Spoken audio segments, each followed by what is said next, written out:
This film introduces us to a college student named James, who nearly oversleeps for his philosophy class but rushes to avoid being late.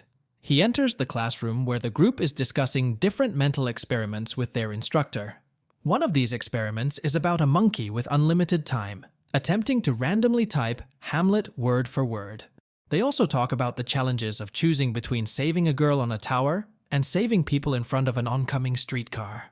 This group of students is in the final stages of their college education, and their philosophy professor, Mr. Zimmett, presents them with a mental experiment as their final exam. He takes out a box and lays down the rules for the experiment. According to these rules, the students must use logic to decide who among them deserves a spot in an underground bunker, the only place where they can escape an impending nuclear disaster. The bunker is built for 10 people, but there are 21 people in the experiment, including 20 students and 1 teacher. Solving the problem of food and sleeping arrangements won't address the issue of limited oxygen, as the equipment only supports 10 people. As they observe mushroom clouds from nuclear explosions, the group faces the difficult task of determining who should live and who should not. Each student has unique skills and challenges. The students take turns drawing slips of paper with professions written on them from a box. While the professions are being distributed, the professor coughs a few times and covers the box. The first part of the experiment then takes our students to Prambanan. Each student reveals the profession they drew. At this point, the instructor eliminates a poet from the group, considering their role unnecessary in a dying world. Through a vote, they select a farmer, a civil engineer, an electrician, a doctor, a senator, a soldier, a psychotherapist, therapist, a carpenter, and a chemist. The professor hints at his specialty, which he'll reveal later. For the last remaining spot in the bunker, the students choose Mr. Zimmett, believing his skills will be more valuable than those of an opera singer. The group decides to spend some time apart, knowing they will have to be together in the bunker for a year. Suddenly, they hear gunshots. Running towards the noise, they discover that the professor has removed students who didn't qualify for the bunker to spare them from radiation exposure. Under the guise of collecting useful items, the students escape to the bunker. The professor realizes the students have tricked him, rushes into the bunker, but it's too late. The students shut the outer doors right in front of him. Petra, a civil engineer, can't sleep at night, so she opens the inner door of the bunker. There, she finds a teacher lying at the outer door with burns on his skin. The man shows her a note, claiming he's the only one who knows how to open the bunker door. Afterward, the students gather at the door, but fear it might be a trap. They decide to spend a year in the bunker and then find out if it's true or false. So, their year in the bunker begins. Petra keeps coming to the door where they left Mr. Zimmett. Days pass, and they go about their daily activities, getting closer to the day when they'll discover if their decision will cost them their lives. A year later, they attempt to leave the bunker, but realize Mr. Zimmett told the truth. They need a code to open the door. They try to break the door, use guns, crowbars, and even attempt to dig it open, but their efforts are in vain. Eventually, they run out of food and are forced to eat the deceased electrician. Later, some students take their own lives, fearing the agony of starvation and suffering. Ultimately, the bunker exhausts its oxygen supply, leading to the group's demise. This is how the first experiment concludes. During discussions, Mr. Zimmett reveals his profession and discloses that he designed and installed the code for the bunker door. The instructor suggests the students correct their mistakes and conduct a new experiment. This time, near Mount Broma, the task is more intricate, considering students' skills, personal qualities, and background data. The new bunker is occupied by a gay farmer, a civil engineer, an electrical engineer, a chemist with good genetics, a stockbroker with gold, a barren carpenter, a sales agent, an obstetrician, a senator, a lawyer, a soldier with a photographic memory, a landlord, and an ordinary laborer. Once again, the last spot in the bunker belongs to Mr. Zimmett. Students who couldn't get into the bunker hop into their cars, hoping to escape the explosions. Unfortunately, a bomb falls near their car, causing massive destruction. The 9 surviving students and the teacher hurry back to the bunker for safety. During the night, Petra, who's having trouble sleeping, roams around the bunker and sees James, the farmer, and Jack, the chemist, together. The students decide to form pairs to try and have children quickly. Petra selects Mr. Zimmett as her partner since James can't be with her due to his orientation. Some time goes by, but neither Petra nor James becomes pregnant. Mr. Zimmett suggests the girls change partners to increase their chances, but a girl named Bonnie opposes this rule change, which she informs the teacher about.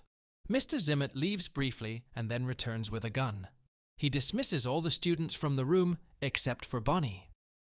The professor presents her with a choice: either accept the new conditions or be removed from the experiment.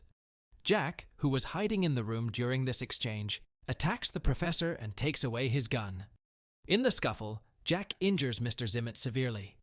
The professor leaves the room and heads for the bunker's exit. The students follow him and see him standing next to the outer door and control panel. He begins entering the code, and Bonnie rushes toward him, but they aren't in time to stop the professor. Thus, the second experiment ends in failure. James asks Mr. Zimmett why he coughed after he and Petra drew their papers. James rushes to the teacher's desk and finds a box with a triple bottom. Inside are several slips with gay farmer and civil engineer, with all the other slips at the top. James suspects that the teacher deliberately made him a gay farmer to humiliate him. However, Mr. Zimmett argues that James is mistaken. The instructor likens James to a Plato's caveman, trapped in his imaginary world and illusions. James remains convinced that Mr. Zimmett had ulterior motives in assigning him a profession and identity. James then suggests a third round of the experiment, but all the students, except Petra and Mr. Zimmett, refuse. Mr. Zimmett agrees to another experiment, but with a condition that James becomes a florist. The new experiment takes the group to a deserted island. Mr. Zimmett, pretending to check the bunker, secretly hides the machine gun and takes a pistol with him.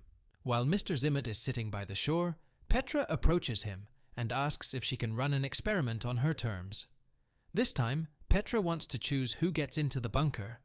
Petra picks those who were excluded in the previous experiment. Mr. Zimmett doesn't approve of Petra's choices and tries to force them away from the bunker. However, when he reaches for his gun, he realizes it's missing. It turns out Petra took the gun when Mr. Zimmett wasn't looking. She hands him the gun and 2 bullets. James, who had earlier figured out where the teacher hid the machine gun, threatens Mr. Zimmett and compels him to leave. However, Mr. Zimmett mentions that the students won't be able to open the bunker without a code only he knows. Suddenly, Bonnie shares the code with everyone since she was close to the teacher when he last opened the door and saw the numbers. Due to her photographic memory, she easily remembers the code. There's one spot left in the bunker, and Petra asks Bonnie to take it, but Bonnie declines. So, Petra selects Chips, the carpenter. However, Chips cleverly tricks Petra and locks her out of the bunker. Chips takes the remaining students with him on a boat to another island where they can survive. Meanwhile, Petra, James, and the rest of the students spend a year in the bunker. They pass the time by playing poker, listening to poetry, and acting out theatrical plays. When the year in the bunker comes to an end, Petra opens the bunker doors. The students discover that nuclear war hasn't reached their island. Despite Mr. Zimmett's earlier claim that they couldn't survive without a carpenter, midwife, senator, and others, they managed to live well on the island. However, just as they're about to celebrate, a bomb appears on the island. James is about to activate it, but Mr. Zimmett intervenes with a warning shot. It turns out Mr. Zimmett had been living in the rocks all that time and lost track of time until he heard the students' voices. Mr. Zimmett initially intends to shoot James, but the students step up to protect their friend. In the end, James presses the activation button, and the lesson comes to an end. Chips then discusses his experiment within an experiment. After bravely helping the group, the man takes them to a different island. Unfortunately, all the men in his group meet accidental deaths. Since Chips is young, he's not infertile.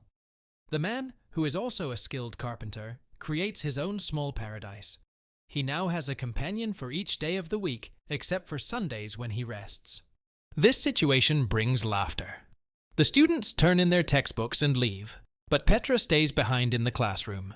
She closes the office door and steps out onto the balcony. Petra is unhappy with Mr. Zimmet, whom she addresses by his first name, Eric. Petra believes that Mr. Zimmet intentionally labeled James as a gay farmer out of jealousy, aiming to humiliate him and identify where he belongs. However, Petra points out that it's all in vain because James is unaware of Eric and Petra's connection.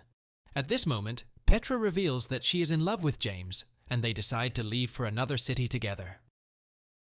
Eric asks her to stay, but Petra declines. After bidding farewell to Eric, Petra departs. The story concludes with two possible scenarios. In one, Eric continues his work and teaching, while in the other, we see him contemplating a gun. Thank you for watching our video. Don't forget to like and subscribe, and we'll see you next time.